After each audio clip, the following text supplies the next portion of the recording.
திருச்சிற்றம்பலம். தினம் ஒரு வாசகம். திருவாசகம். ஸ்ரீ மாணிக்க வாசகர் சுவாமிகள் அருளிய திருவாசகம். போற்றி திரு அகவல். சுகத்தின் உற்பத்தி நிலைமண்டில ஆசிரியப்பா. பத்தா போற்றி, பவனே போற்றி, பெரியாய் போற்றி, பிரானே போற்றி, அரியாய் போற்றி, அமலா போற்றி, மறையோர் கோல நெறியே போற்றி, முறையோ தரியேன் முதல்வா போற்றி. விளக்க உரை. இறைவன் மீது முழு பக்தியுடன் வாழ்பவர்களுக்கு அருள் புரியும் பரமனே உமக்கு புகழ்.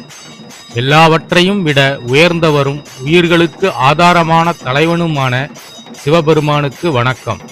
மனித அறிவால் எளிதில் அறிய முடியாதவரும் எந்த குறையும் இல்லாத தூய்மையானவருமான இறைவனே போற்றி. வேதங்கள் கூறும் உண்மையான தர்ம மார்க்கமாக விளங்குபவரே உமக்கு புகழ். உன்னை பிரிந்து வாழும் நிலையை நான் தாங்க முடியவில்லை. ஆதியும் அந்தமும் இல்லா முதல்வனே உமக்கு வணக்கம். திருச்சிற்றம்பலம்.